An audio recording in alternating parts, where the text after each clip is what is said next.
Where's our counsel? Uh-oh. He's speaking.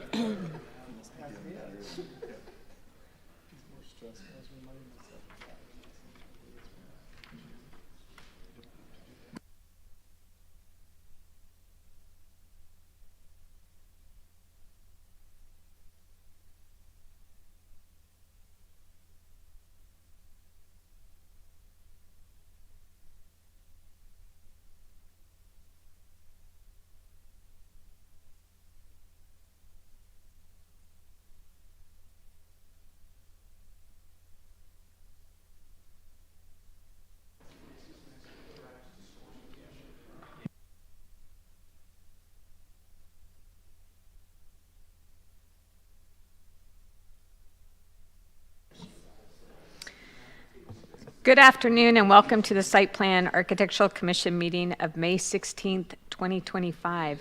Can we have roll call, please? Yes, Ms. Pierce. Here. Mr. Bender. Here. Mr. Camiller. Here. Mr. Neathammer. Present. Mr. Akery. Here. Ms. Powell. Mr. Thomas. Here. Mr. Whitlock. Here. You have roll call. Thank you. We have a quorum. Item 20 is our consent calendar, and we have none. Item 30 is approval of the minutes from the May 2nd, 2025 meeting. Are there any additional corrections to be noted? All right, hearing none, the minutes will be approved as submitted. Item 40 is oral requests and communications from the audience. Now is the time for oral requests and communications from the public. This is an opportunity for members of the audience to address the commission on matters that are not on today's agenda. If you wish to speak, please come forward to the podium, sign in, and tell us your name and your concern. The Site Plan Architecture Commission also encourages written comments, which may be submitted by regular mail to the Site Plan Architectural Commission at 200 South Ivy Street, Medford, Oregon, 97501, or by email to planning@cityofmedford.org. Comments must be received by 10 a.m. on the date of the meeting to be noted in the record. Please include the date of the meeting with your comments. Item 50 is public hearings. Before we begin, will council please explain the rules that govern this public hearing? Thank you, Madam Chair. I'm going to explain the rules that govern this hearing. Before the hearing begins, city staff will give a report. The report will list the criteria that govern the city's decision. After the staff report, the hearing will be open for other speakers. The applicant will speak first and may ask for rebuttal time. Following the applicant, any other interested person will be allowed to speak. Before the hearing is closed, anyone who needs more time to present evidence must ask for more time.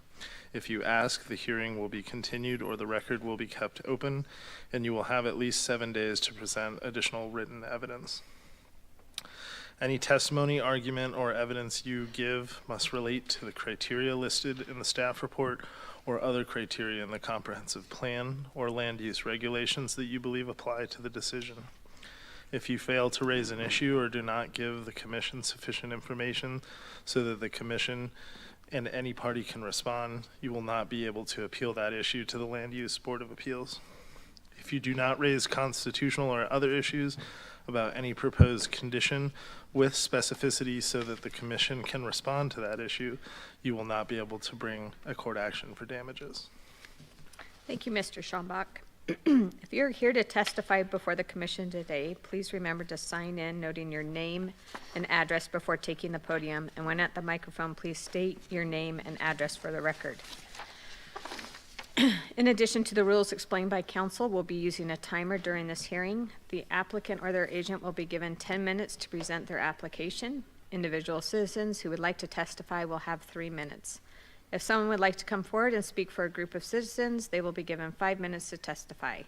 The applicant or agent will then be given a further 5 minutes for a rebuttal. Time's up when the buzzer sounds. First item is 50.1 AC 25-074. Consideration of plans for the construction of a new commercial building, approximately 8,690 square feet, to be used as a repair, car wash, and detail shop to be sited northwest of the existing Airport Chevrolet Auto dealership building. The site is located at northwest corner of Biddle Road and Chevy Way. Address is 3001 Biddle Road and consists of a single parcel totaling approximately 5.53 acres, developed with the airport, developed with the airport Chevrolet auto dealership. The parcel is zoned light industrial and is within the Greenway Airport Planned Unit Development. Applicant is Airport Chevrolet Buick GMC Cadillac. Agent is Rogue Planning and Development Services LLC, and planner is Stefan Ronfeld. Are there any members of the commission that have potential conflicts of interest, have had ex parte contacts, or conducted site visits on this item? All right, seeing none. Stefan, can we have a staff report, please? Good afternoon, Commissioner. Stefan Rundfeld with the Planning Department. Stepping in for Dustin here, who conveniently scheduled a day off today. So I'll do my best to present this to you. And it's not a good start because it doesn't work. Let's move to the mouse. Okay. As always, we start with the legal requirements, and for this kind of development, they're found in section 10.200 subsection 5, and all has been addressed in the staff report. If we look at the summary, I think we all know where Airport Chevy is located, out on Biddle Road. It's one parcel, a little over 5.5 acres in size, with an existing car dealership on it. The entire area is kind of commercially developed, so the proposed use will fit in just right, especially with the existing development. So here's a top image is a look from Biddle Road towards the existing development. And then Google Street View must have driven through the parking lot because the bottom picture is within the parking lot looking at the proposed development area. We are in the general industrial club map designation, which matches the zoning of light industrial, and that's true for the entire surrounding area. We are within the airport overlay of concern overlay, and also within a PUD. Which we'll get to on this next slide. So in 1982, the Greenway Air Park PUD was created or approved by the Planning Commission, so it falls within this PUD. And then also in 2012, a CUP was approved by the Planning Commission to expand the dealership. It's my understanding that in the meantime, we've kind of laxed the rules on car dealerships being allowed in light industrial. So there is no need, so they're permitted now, straight up. There's no need for any amendments to the CUP. So it's back only for this one. If we look at the site development standards, pretty straightforward. All the lot coverage, building height, all the setbacks are easily being met with the proposed addition, which is this light blue building here, top left corner. You should have received some new exhibits yesterday, I believe, talking about or updating the parking tables. I have kind of highlighted in yellow here. So we do require for the combined uses of office and maintenance and then the sales portion, we require 73 spaces, and 73 spaces are available on the entire or within the entire development. There's also a requirement for 10 bike parking spaces. So there are 6 stalls that are adjacent to the office part, I believe, of the existing development, and there will be 4 bike parking spaces on the interior of the proposed new use. This is the new exhibit that we received yesterday. Kind of shows you the different uses highlighted in different colors. Also, they submitted a elevation drawing of the trash enclosure, I believe that is. So it just fits in with what is proposed. And what that means is that we can strike, we don't have to, we can strike 2 of the conditions that were proposed that had to do with details for the trash enclosure and then that there's sufficient parking. There's one condition I want to talk about a little more, and that's the one, it's number 9, where it says that all on-site parking and vehicular maneuvering areas related to this development pursuant to section 10.746 have to be paved. It's a little unclear of how we're intending on enforcing that. So the red overlay or area is the parcel itself. The area bordered in blue are 2 adjacent parcels that are owned by different LLCs that are gravel currently being used for vehicle storage. And then the green area is also gravel and is part of the subject parcel. So it's my understanding that, and I'll let the applicant talk about this a little more, that the areas are not supposed to be used anymore for parking on gravel. So I think we'll have to discuss this after we heard from the applicant a little more of what area we would like to be paved or not paved, or so I'll leave that open for now. We'll get back to that one. If we move on to the architecture, pretty straightforward for the surrounding area and for what is proposed. And then we go back to the findings and conclusions, so the commission can find that both of the applicable criteria have been addressed and can be met, and that's with the imposition of conditions in Exhibit A. And then it is our recommended action to adopt the findings provided by the applicant and then direct staff to prepare the final order for the approval of this application, and that's including Exhibits A through P and the striking of the 2 conditions. So with that, if you got any questions for me right now, I'll do my best Thank you, to answer Stefan. them. Are there any questions? Mr. Whitlock? Thank you, Madam Chair. So, Stefan, looking at the narrative that was supplied in the record at page 58, they described the trash enclosure there as being masonry brick and a solid wood access gate. It's apparent that the drawings that were, or drawing that was submitted, Exhibit P, it looks like it's just the same metal siding. That's what it looks to me, yep. So what's the applicant stuck with, since there's conflicting versions of what this trash enclosure is supposed to look like? Well, we'll ask Amy here in a Well, I minute. meant from staff's perspective. If you've got 2 conflicting versions, which would you expect to be built? I Don't know? don't Fair enough, know. I will ask the applicant. I think we need a commission report anyway, so we can clean that up in the commission report.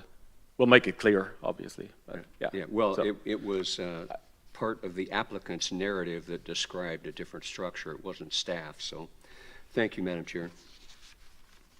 Mr. Acree, did you have a question? Okay. On that note, are both options, what the applicant has presented and what they had in their narrative, acceptable from Yes. the city's perspective? Yeah. Okay, thank you. Any other questions of staff? All right, with that, we will open the public hearing and welcome the applicant or their agent.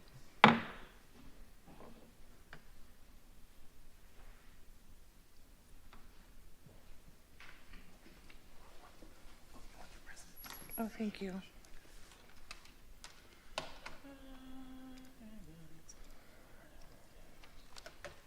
Thank you. Good afternoon, Commissioners. Thank you for your time this afternoon. My name is Amy Gunter, Road Planning and Development Services, and with me today are members of the project team, Jason Stramberg and Sean Allen from Adroit Construction, and Ray Kissler is here from KSW Architecture. Thank you, staff, for the comprehensive presentation. I don't have a really long presentation, and I don't need to double up everything that staff said. Essentially, the property is a 5.35 acre parcel occupied by a 41,238 square foot single-story vehicle sales and service facility for Airport Chevrolet. This is a view into the, Stefan had the same photo, but a view into the proposed construction area. It's roughly between the 2 light poles.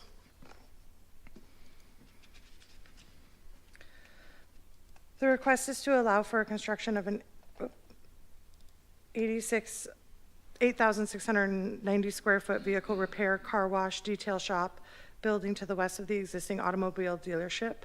The area of proposed construction is within the existing parking area and is presently surface parking. The dealership and the auto-oriented service building are permitted uses in the light industrial overlay district. The site is currently overparked. The proposal proposes to retain the required number of parking spaces for the use of the property, and that document was submitted yesterday, breaking down, it's essentially the same document that's been provided, but has a colored breakdown of the areas for the parking. There's 5 spaces for vehicle sales, 61 for maintenance and repair, and 7 for warehouse portions of the site. Following the construction of the new structure, there'll be 73 parking spaces remaining. There's no new pavement or landscaping or parking areas proposed outside of the area of development and the maneuvering areas that are proposed for this building. Bike parking is proposed to be located in 2 locations. There's a new bike parking structure on the south side of this building, has 6 spaces, and then there's 4 bike parking spaces, within the interior spaces of the building. I'm going to go back a few slides.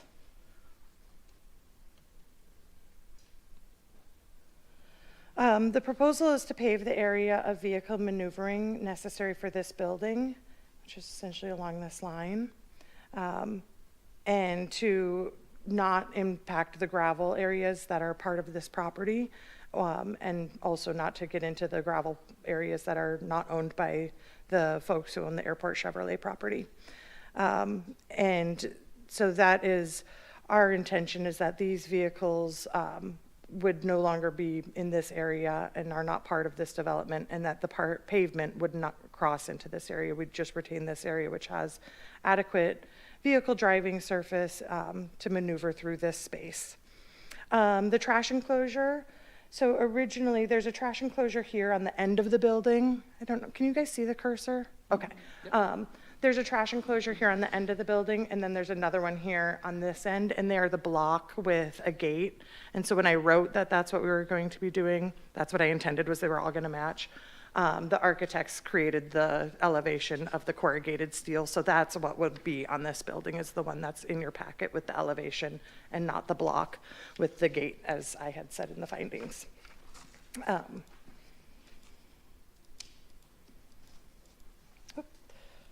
So the proposed structure is a single-story. The exterior architecture utilizes a low-pitch, single-gable roof form. The material choices match materials on the existing building using standing seam metal siding. The proposed materials, building height, setbacks, et cetera, are all reflective of the surrounding commercial business area. This building is not a, it's a 60 by 40, 144 building, and it's to provide additional service bays and detail areas, including car wash. It's not a commercial building like where a customer would come to. They would go to the existing Airport Chevrolet office, sign into the service area, and then the attendants maneuver the cars through this area.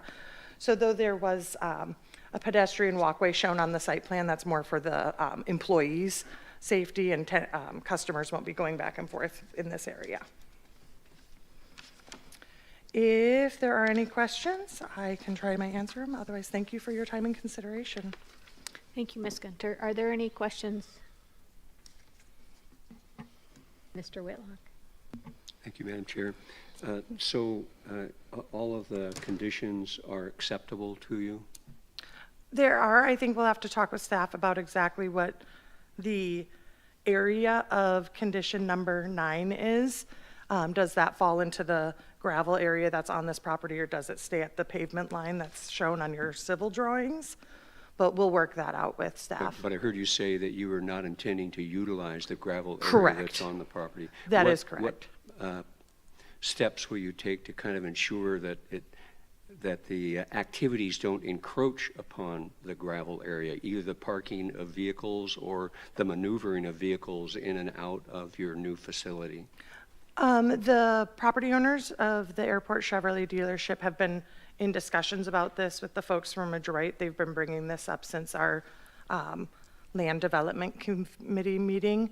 So there's not a fence or anything like that. It possibly could enter into a code enforcement type of issue, but they know that they can't use that space, and it's obviously a condition of approval.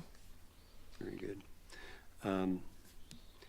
And I think I heard you said that the trash enclosure is going to look like what is in exhibit,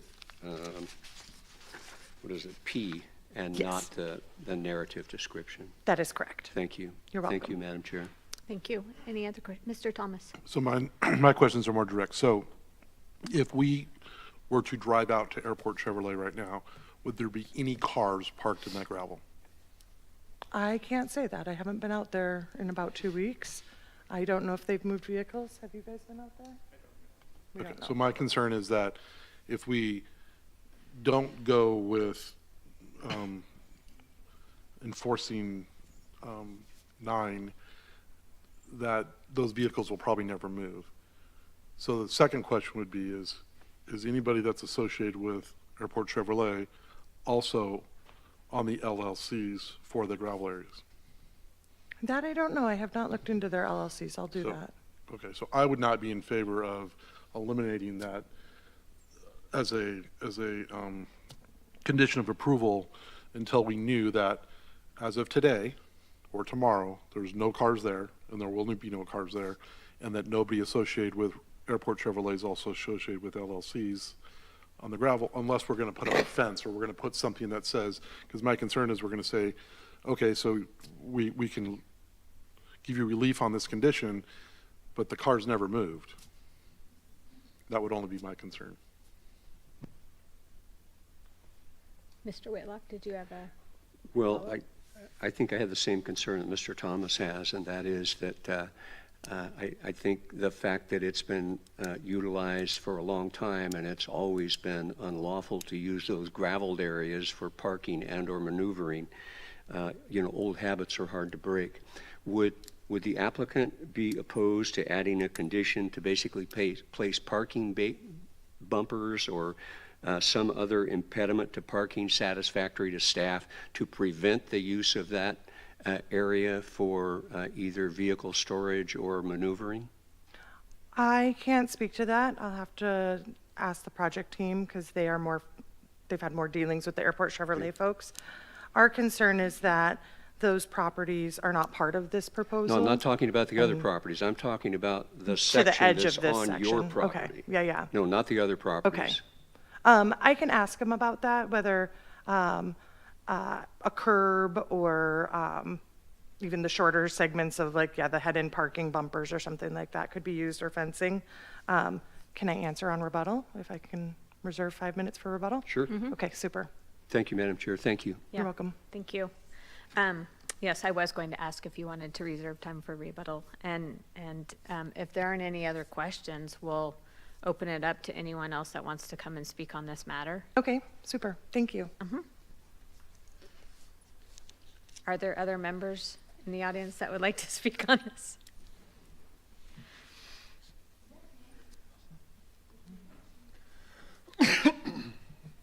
Is that a no, Mr. Strandberg? Okay. So seeing how there's no one else coming forward, were you going to say something, Stefan? Yes. I just wanted to point out that on page 5 of the Public Works Staff Report, and I'm sorry I don't have the page number for your agenda packet, it does say that curbs shall be constructed around the perimeter of all parking and maneuvering areas that are adjacent to landscaping or unpaved areas. Okay. So Public Works is asking for a curb, whether if we expand the existing paved area or not. Okay. So that is part of the conditions of approval Gravel landscape. already. Okay. So, I don't know if you heard Stefan, he referred to the Public Works document that states that a curb is required at that edge of the pavement and the gravel.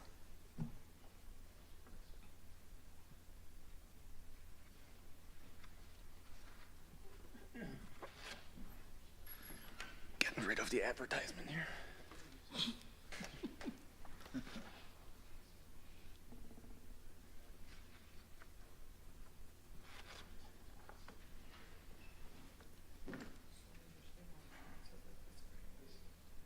Stephen, while we're waiting, could you put the motion up also, please? Thank you.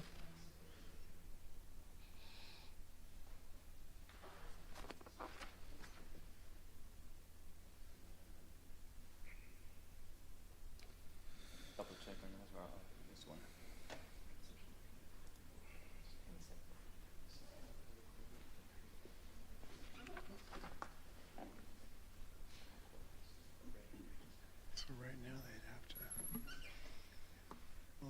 curb around it where they actually have to pave it? Because if the engineering department has a curb on the perimeter of the parking areas, doesn't matter. Thank you. Sorry about that. So at this point, since we can't really talk to anyone who's representing the dealership, our concern is that putting a curb in there affects their ability to use their that adjacent property potentially. And we don't know what the plan is for that space. And there's like no way to get in and out of those properties on their own, like from the streets. It's only to get in there from that site. So our concern would be a full curb around the edge of the construction area, and we'd seek to have either curb parking bumpers or something that's segmented. And so if they do need to get in there to do anything, they have their access maintained without punching in a curb off of the street. So we do see that condition of approval, though. Can I ask just a question of the applicant? So, That doesn't hurt. I'll ask Jason.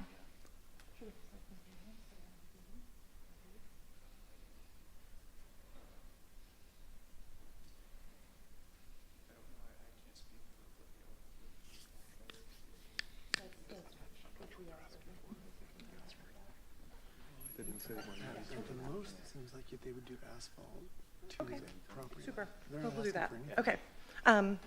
Thank you to your wise staff. They are suggesting that we request a continuance to your next meeting.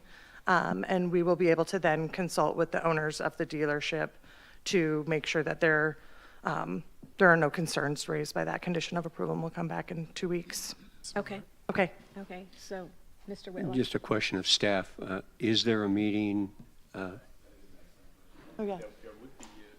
and if it's not in the usual 2 weeks, is that a problem with the statutory timeline compliance?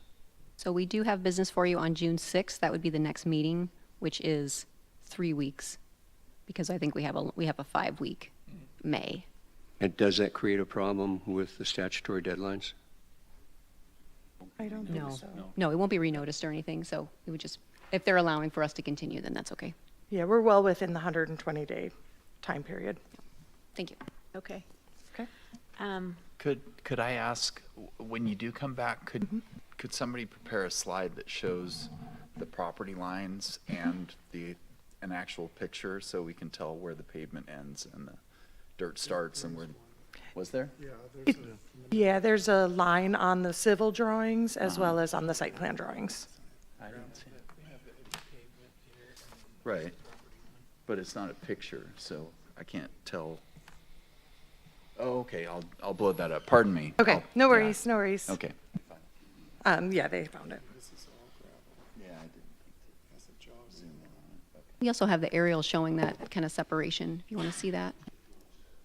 Yes. so just to make it easier for me when you come back, so during your presentation, you didn't ask for relief on any of the conditions of approval. So if you want relief, I guess I need to know what relief you're asking for and why you're asking for it. Because it looks like you possibly were looking for relief on 9, but also had a difference of opinion on the Public Works report. So that would be another one as well. So just when you come, because if we just approve it and nobody says anything about the Public Works report, then that's what you got to do.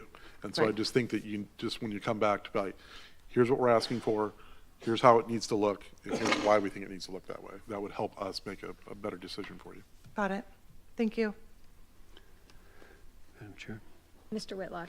Thank you, Madam Chair. And this is my personal opinion and not that of the commission as a whole. But from my perspective, if you're going to be utilizing that gravelled area at some point for access to the adjacent parcels, that sort of access could be defined when you do a development process for those other 2 parcels. So the fact that a curb is there now wouldn't in any way prevent future use of those parcels and figuring out what the access would look like. So from my perspective, that's a pretty shallow position to take. I would also add that I was prepared move to add a condition to place either curbing, parking bumpers, or some other impediment acceptable and satisfactory to staff to prevent the use of that gravelled area on the westerly side. So from my perspective, as long as there's some assurance that it's not going to be continued to be used in the way it's been for the last many years, I would be willing to support some sort of impediment that would assure, at least for the time being, that it wouldn't be utilized, that gravelled area. Thank you, Madam Chair and Thank you. applicant.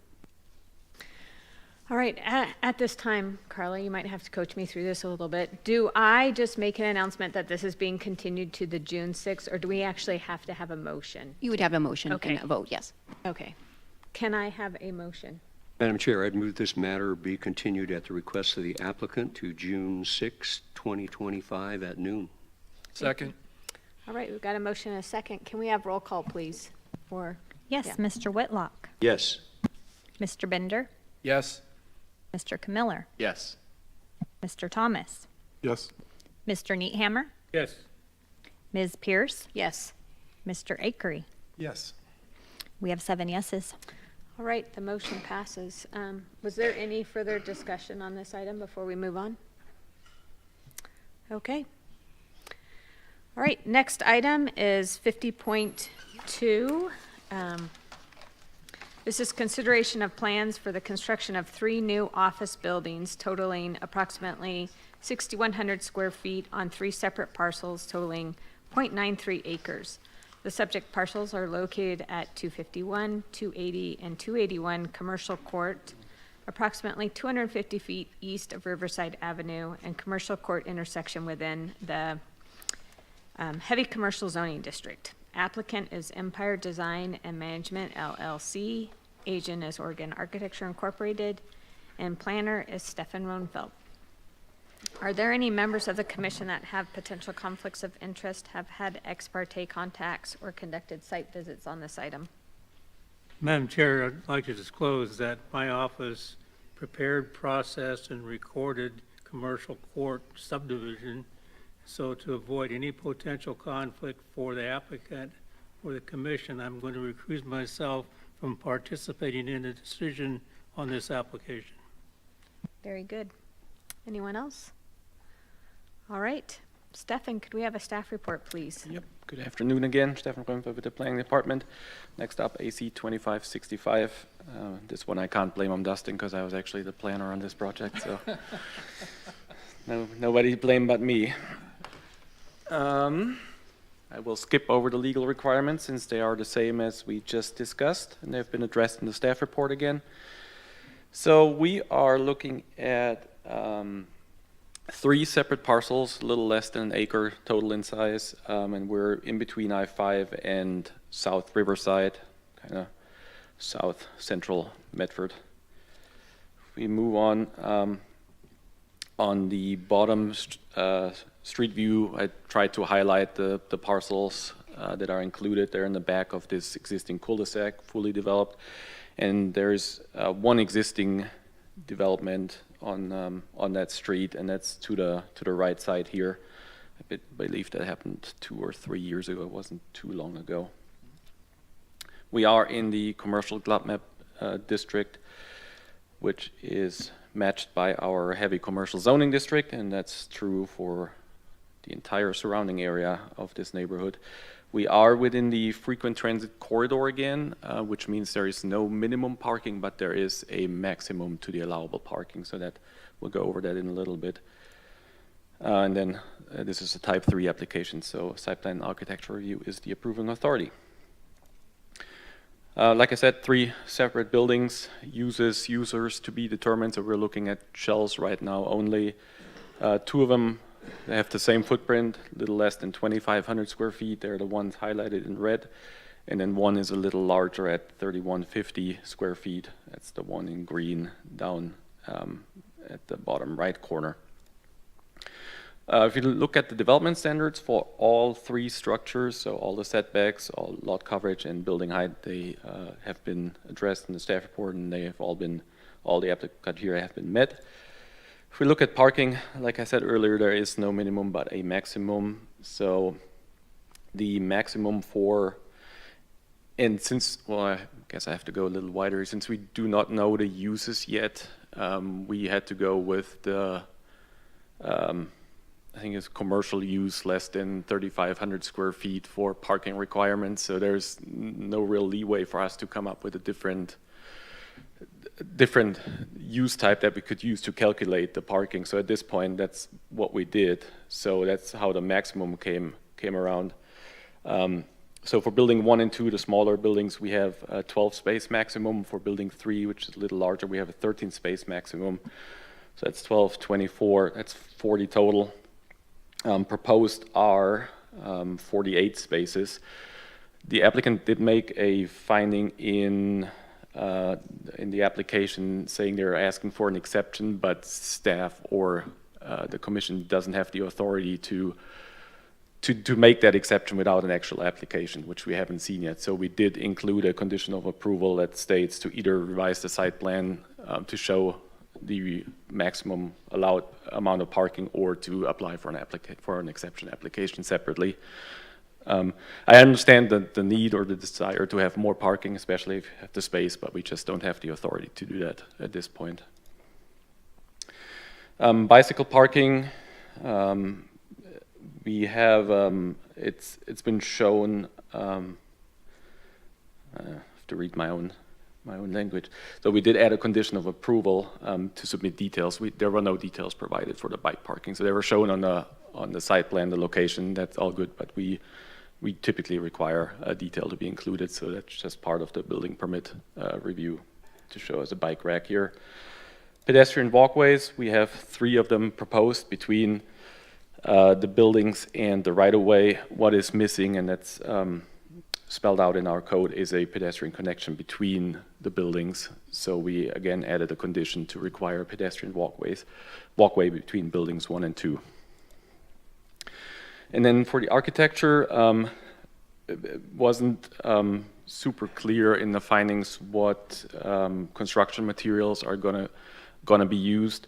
So we just wanted to make clear in the conditions that we don't see metal structures to be appropriate for that kind of development. So again, we added a condition asking for metal to not be allowed as part of construction type other than the roof, which I believe is supposed to be a metal roof. So with all those conditions and the findings that were proposed, the commission can find that both of the applicable criteria have been addressed and can be met. And we do recommend the approval of this application, and that's and to prepare a final order per the staff report dated May 9th, and that's including exhibits A through L, and then a discretionary condition stating that the applicant shall submit building elevations prior to the issuance of each building permit for vertical construction. The elevation shall include a defined building base made of contrasting material. Metal siding is not permitted. Earth tone finishes shall be employed. And with that, thank you very much. Very good, Stefan. question? Are there any questions of staff? Mr. Whitlock? Thank you, Madam Chair. So in one of the photos that you showed, basically the photo of the street looking back toward those, on the right there's some commercial development, and it looks like it has metal siding, but I couldn't tell. Do you know what that use is, basically to the south? Yeah, there it is in that photo that you just had there. Yeah. I believe I looked at it and it was not metal siding. Okay, and do you know what the use is? There's a solar company in there. It looks like warehousing / office. Thank you. Yeah. Thank you, Madam Chair. All right. Any other questions? Stefan, in the staff report, it mentioned that there's a current 10-foot wide sanitary sewer easement that has to be widened to 20. Yes. I didn't see a map that showed that easement and the building 3. And Yeah, I didn't. just in my brain, it looked like they were going to conflict. I didn't include it in the presentation, but it might be close to building 3. Yeah, Yeah. you're right. So that's something to figure out. Yeah, okay. During the construction process. Yeah. Okay. It's kind of in between where the two, a little further to the east, I believe. That's where the easement runs right now.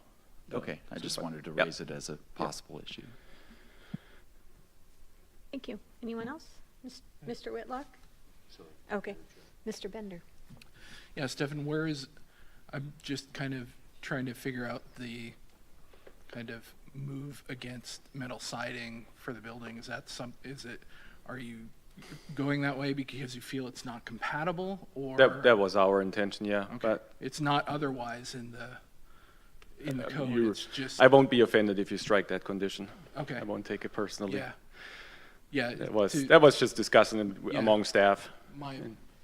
My recollection is what is across the street is a metal building, and it has metal siding on it. On Riverside, across No, River- the Oh. plumbing building, I believe, is what we're talking about. That's immediately across the cul-de-sac there. Let's find out.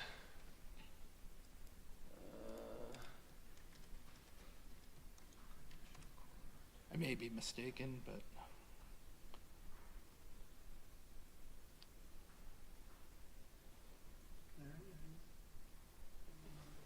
It's stucco? Yeah, it almost looks like stucco wood Yeah. stone. I mean, Or cement board. even though it's stucco, I would have a hard time saying that the use of a metal siding panel on this building is in some way incompatible, given the kind of heterogeneous nature of the neighborhood that it's within. That's why you're the expert. You're too kind. Oh. All right, that's all I had. Thank you. Okay. If there aren't any further questions of staff, we'll go ahead and open the public hearing and welcome the applicant or their agent to the podium.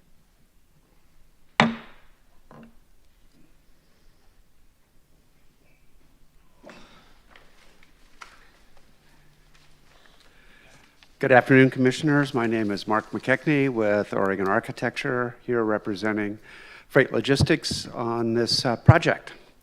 So, Stefan, let's put up I think the site plan is probably the easiest thing to just kind of talk briefly to, because it's there, or whichever one. There we go. Okay. Yes, so we became aware of an existing sewer easement during the land development process, land development meeting, and so it runs essentially north-south, and it butts right up against the end of the cul-de-sac. So at some point, Building 3 will have to be modified. We're also going to do a lot line adjustment on the lot line between Building 1 and 2 to kind of clean up that, so it makes a little more, so it makes more sense to do the landscaping irrigation. And the exception on the parking, because we have, really we're here to do Building 2 as this part of the project. We have a rough idea of what Building 1 might be and a less rough idea of what Building 3 might be, so I'm thinking we're not going to need an exception or to worry about that until we actually get those buildings closer. So that's why we didn't include an exception on the parking on this one. And anyway, so I think that pretty much, I believe, answers most of the questions that staff had. So exterior you saw from the elevation examples. I'm not exactly sure why he just chose Building 3 to show you, but at any rate, they will all end up with a masonry base and then a compatible material to above that for the rest of the exterior, and that will wrap all four sides. So with that, if there's any other questions, I'm happy to answer them. Thank you, Mr. McKechnie. Are there any questions? Mr. Whitlock? So just to be clear, Mr. McKechnie, you're okay with that discretionary condition because it basically is what you are planning on doing anyway? You mean on the siding or? Yes, yes, on the masonry, I guess, bottom base, and then no metal siding above that is what the condition would suggest. It's unlikely that we're going to use it, but I would rather that we remove that since it's a discretionary condition, I'd rather that we not limit it that way. Well, would you be willing to at least accept that masonry thing at the base? Yes. A solid metal thing in a It would be commercial building. horrible. Yeah. Yeah. Okay. Yeah. I would be willing to do that. That we have a masonry base on the elevation. Yep. Thank you. And I'm actually okay if you want to make that condition for all three buildings. Yep. And I don't know if you said anything, but we are expecting this to be a phased development. So we'd be looking for 6-year approval on yeah, 6, isn't it, Carla? 5-year approval, sorry, on the development. All right. Any other questions? No? Okay, well, thank Okay. you. Yeah. I don't know that anyone's here to speak against, but do you want to reserve time for rebuttal in case there If are? it's needed, sure. Okay. Are there any other persons that want to come forward and speak on this item? Okay, with that being said, we'll go ahead and close the public hearing and entertain a motion. Madam Chair, if I may, Sure. I would move that the commission adopt the findings as recommended by staff and direct staff to prepare the final order for approval of AC-25-065 per the staff report dated May 9, 2025, including Exhibits A through K, and a discretionary condition stating the applicant shall submit building elevations prior to the issuance of each building permit for vertical construction. The elevation shall include a defined building base made of a contrasting material. We would strike the portion of the discretionary condition in Exhibit A that references metal siding, but I would add the final sentence, earth tone finishes shall be employed. Second. One comment, according to this, exhibits are A through L. I believe you said A through K. I did because that's what was written in the motion I was looking at, so I would ask that that be amended through L. And whoever seconded that? Second. All right, we've got a motion and a second. Any further comments? Madam Chair, I would just like to say that I appreciate staff's desire to have these commercial buildings look as pleasant as possible. I also agree with staff that the restriction on metal siding completely seems a little bit too extreme. And I think this motion strikes a fair balance between the competing concepts. Stefan, did you have something to add? Yeah, I'm sorry, I was distracted by the number or amount of exhibits. Did you include the phasing part to the motion? I did not because it was not in the motion. Would you mind doing so? And it's each one phase per lot is what the applicant just told me. So it'd be 3 phases total for 5 years.